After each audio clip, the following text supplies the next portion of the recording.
नमस्कार, मैं उपेंद्र यादव। आप देख रहे हैं यूनाइटेड मीडिया न्यूज चैनल। आज हम बात कर रहे हैं गाजीपुर जनपद के बीरनोद थाना क्षेत्र में हुई उस मुठभेड़ की जिसने एक बार फिर प्रदेश में गौ तस्करी, अपराध और पुलिस कार्रवाई को लेकर कई गंभीर सवाल खड़े कर दिए हैं। पुलिस का दावा है कि देर रात गश्त के दौरान गौ तस्करों से मुठभेड़ हुई, जिसमें एक शातिर अपराधी गोली लगने से घायल हो गया, जबकि उसके 2 अन्य साथी गिरफ्तार कर लिए गए हैं। मौके से अवैध तमंचा, कारतूस, एक पिकअप वाहन और 4 जीवित गोवंश भी बरामद किए गए हैं। लेकिन इस पूरी घटना को केवल एक पुलिस कार्रवाई के रूप में देखना पर्याप्त नहीं माना जा सकता है।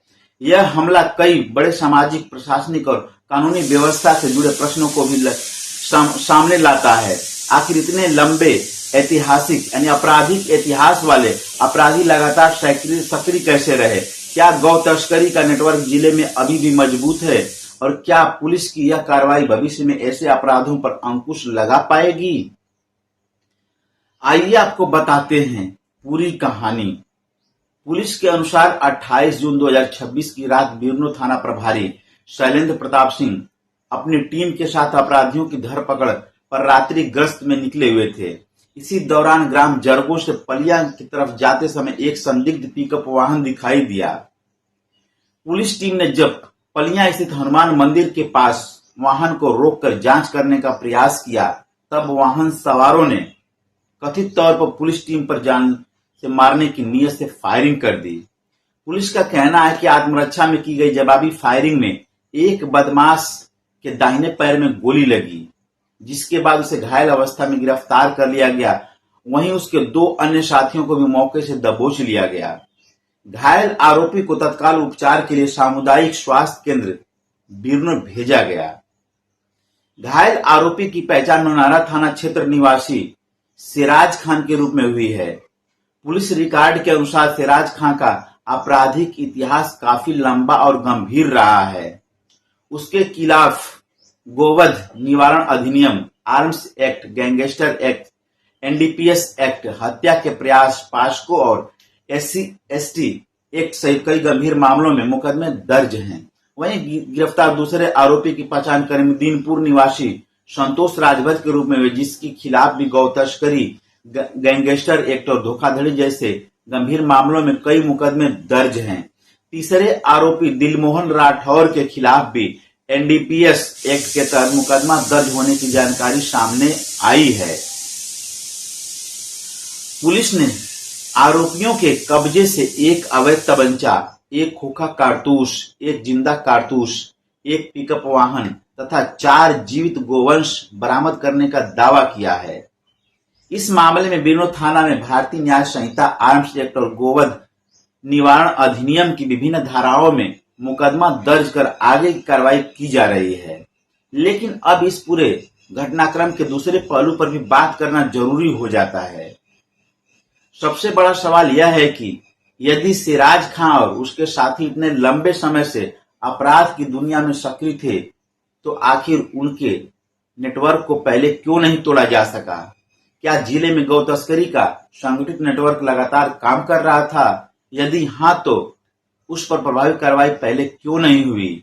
दूसरा महत्वपूर्ण सवाल यह है कि गौ तस्करी की घटनाएं लगातार सामने आने के बावजूद तस्करों के हौसले इतने बुलंद क्यों हैं कि वह पुलिस टीम पर हमला करने से नहीं हिचकिचा रहे हैं? यह केवल कानून व्यवस्था की चुनौती नहीं, बल्कि प्रशासनिक तंत्र के लिए भी गंभीर चिंता का विषय बन गया है।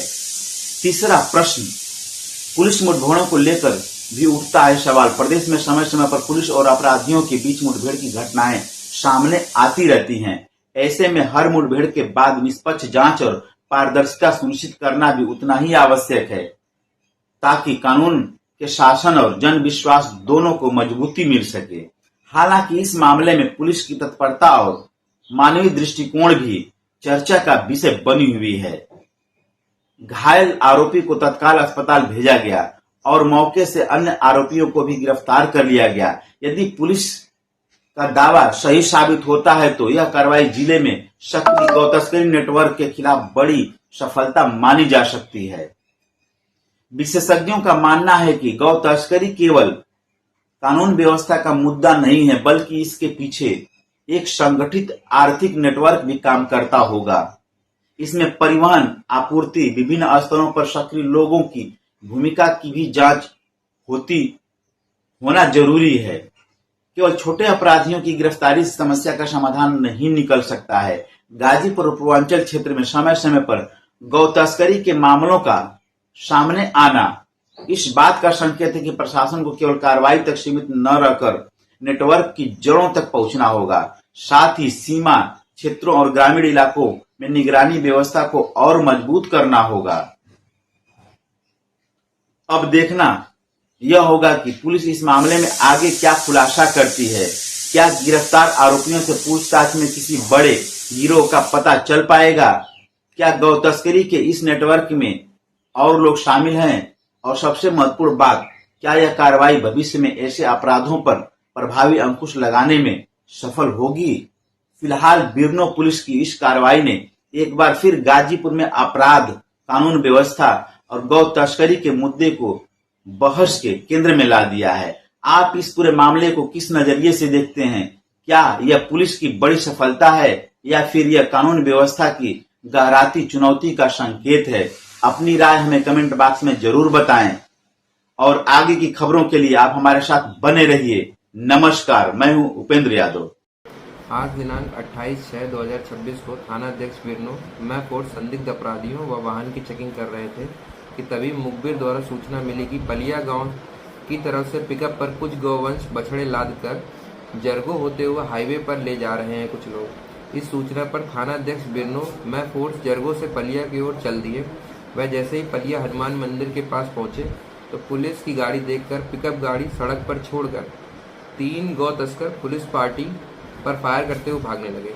जवाबी फायरिंग में पशु तस्कर सिराज पुत्र मंसूर खान निवासी ग्राम नौनहरा थाना नौनहरा के दाहिने पैर में गोली लगी है, जिसे प्राथमिक उपचार हेतु सीएचसी बिरनो भेजा गया है तथा अन्य 2 अपराधी जिनका नाम संतोष राजभर, दिलमोहन राठौर को मौके पर पकड़कर गिरफ्तार कर विधिक कार्रवाई की जा रही है।